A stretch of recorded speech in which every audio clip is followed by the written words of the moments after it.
जन बल धान सुधान हो, कौन खेत डट है। छठ पूजा की जो परंपरा है मुंबई में बहुत सारे लोग दावा करते हैं, लेकिन मैं जानता हूं कि संजय अनुपम जी की क्या भूमिका है। बिहारी फ्रंट 1998 से लगातार छठ पूजा का आयोजन करता रहा है। इस साल क्या व्यवस्था है? हर साल की बात ही इस साल भी जुहू बीच पे एक बहुत ही भव्य तरीके से भक्ति का सागर उमड़ करके आएगा।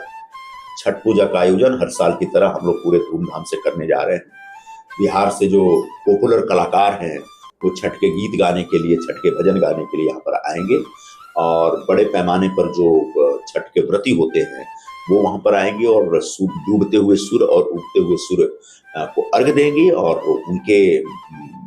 उनकी सुरक्षा के दृष्टिकोण से, उनकी साफ सफाई के दृष्टिकोण से, उनके कपड़े वपड़े बदलने के दृष्टिकोण से जो भी एक बेसिक जो एक जरूरतें हैं, जो सुविधाएं हैं, उस सुविधाओं को हम उपलब्ध कराने की कोशिश करेंगे।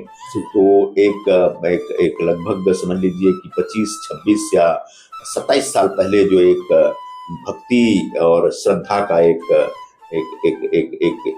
कभी खत्म न होने वाला जो सफर शुरू हुआ था जुहू बीच पे, वो सफर अगले मुकाम पे आने वाले 27 तारीख को फिर से थोड़ी देर के लिए रुकेगा, फिर अगले साल के लिए वो सफर शुरू हो जाएगा। बिल्कुल। और कलाकारों का जो सांस्कृतिक कार्यक्रम होता है उसमें बहुत ज्यादा लोग दिलचस्पी लेते हैं कि इस बार कौन होगा, उस बारे में क्या कहेंगे? कलाकार कौन होंगे इस बार? इस बार जो कलाकार हैं, एक अनु दुबे आ रही हैं और एक इंडियन आइडल वाली है राधा श्रीवास्तव, और ये दो मुख्य तौर पर आकर के छठ के गीत गाएंगे। उनके पास जो और भी कुछ भोजपुरी के कुछ अच्छे गीत संगीत होंगे उसका प्रेजेंटेशन करेंगे। बिल्कुल। तो छठ पूजा का आयोजन जरूर देखना चाहिए हर किसी को, लेकिन ऐसे में मोदी है तो मुमकिन है कि एक बात फिर से हम जानना चाहेंगे कि छठ पूजा को लेकर मोदी जी का एक नया रूप देखने को मिला है। प्रधानमंत्री नरेंद्र मोदी जी ने पिछले दिनों अपने मन की बात में घोषणा की कि छठ का जो पर्व है उसके लिए उन्होंने यूनेस्को को, उनकी सरकार ने चिट्ठी लिखी है, इसको भारत और पूरी दुनिया का एक सांस्कृतिक धरोहर करके जो सूची होती है उसमें शामिल करें। छठ सचमुच पूरी दुनिया का एक सांस्कृतिक धरोहर है और छठ का आयोजन अगर आप ऐतिहासिक दृष्टिकोण से ढूंढें तो और थोड़ा पौराणिक दृष्टिकोण से ढूंढें तो द्रौपदी ने कभी छठ किया था, ऐसा कहा जाता है। मतलब जब 5 पांडव और द्रौपदी और कुंती जब वनवास में थे तो वनवास 14 सालों के वनवास के दरमियान, या 10-11 साल का जो वनवास था, उस वनवास के दरमियान अलग अलग जंगलों में घूमते घूमते कभी बिहार में भी गए होंगे और वहां बिहार की औरतों ने उनको एक सुझाव दिया होगा कि अगर आप अपने पति, अपने 5 पति की बेहतरी चाहती हैं और खुद स्वस्थ रहना चाहती हैं, आपके जीवन में सौभाग्य चाहती हैं, तो आप भी छठ करिए। और तब द्रौपदी ने छठ किया था। अब द्रौपदी ने अगर छठ किया, इसका मतलब महाभारत काल बाकी जो इतिहासकार कहते हैं उसके हिसाब से 6000 साल पहले महाभारत हुआ। मतलब पिछले 6000 वर्षों से बिहार में सूर्य की पूजा हो रही है और ऐसे तमाम जो हमारे जो पूर्वज थे, हमारी जो माताएं बहनें जो पिछले 6000 वर्षों से इस परंपरा को चला रही है, उनको मैं नमन करता हूं कि वो परंपरा अटूट चली आ रही है और आगे भी ऐसे ही 6000 60,000 साल तक चलते रहे, क्योंकि सूर्य की पूजा एक ऐसी पूजा है जो भगवान लोग करते हैं।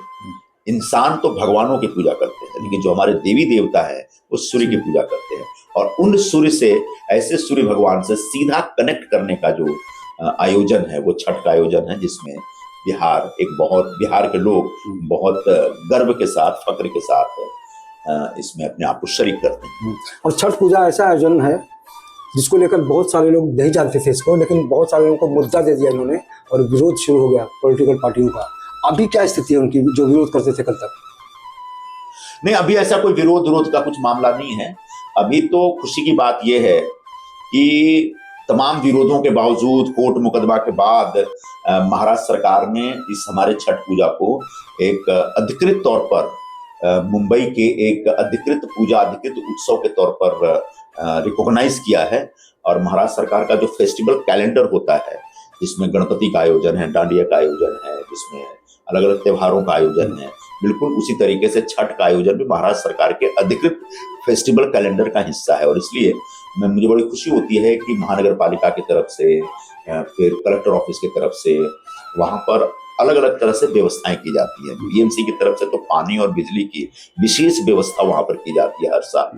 तो यह अपने आप में बहुत खुशी की बात है कि जिस छठ को लेकर के कुछ पॉलिटिकल पार्टियों ने बड़ा विरोध किया और इस पर रोक लगाने की डिमांड की, कोर्ट मुकदमा किया था, आज उस छठ को पूरी सरकार ने अधिकृत तौर पर रिकॉग्नाइज किया, उसका संज्ञान लिया है और उस छठ के आयोजन में सरकार स्वयं अपने आप को शामिल करती है। आखिरी सवाल, हाई कोर्ट ने बैन कर दिया था, फिर भी आप सुप्रीम कोर्ट गए थे, तो ये जो जीत मिली ये तो बहुत पुरानी बात है, 2000 मेरे ख्याल से 7-8 की बात होगी, जब कुछ छठ विरोधी लोग हमारे खिलाफ हाई कोर्ट में चले गए थे और हमारी शिकायत की, यहाँ पूजा कम होता है, तमाशा ज्यादा होता है, जुहू बीच गंदा हो जाता है, फिर दिखावा होता है, ये पूजा नहीं है। तो हमारी धार्मिक आस्थाओं के खिलाफ या हमारी धार्मिक आस्थाओं को चोट पहुंचाते हुए लोग गए थे हाईकोर्ट में और हाईकोर्ट ने हमारे छठ के ऊपर बैन लगा दिया। तब मैं चला गया था सुप्रीम कोर्ट और सुप्रीम कोर्ट में उस समय भारतीय जनता पार्टी के जो नेता थे और बहुत बड़े वकील थे और संयोगवश मेरे अच्छे मित्र थे श्री अरुण जेटली जी, उनसे मैंने गुजारिश की थी कि भले ही मैं कांग्रेस में हूँ आज, लेकिन हमारे पूजा में आप हमारी मदद करिए, आप हमारे लिए कोर्ट में अपीयर हुए। उसके बाद अरुण जेटली जी सुप्रीम कोर्ट में हमारे लिए अपीयर हुए और उनके प्रयासों से सुप्रीम कोर्ट के आदेश पर आज छठ का आयोजन यहाँ पर अनवरत जारी है। बहुत बहुत शुक्रिया हमसे बात करने के लिए। तो कुल मिलाकर विरोध कितना भी हो, धर्म और आस्था की जब भी बात होती है तो संजय निरुपम बढ़ चढ़कर इसमें आगे बढ़ते हैं और यही कारण है कि आज वो सफल है। जय छठी मैया। अमरिंदर आशुतोष, टर्निंग भारत, मुंबई।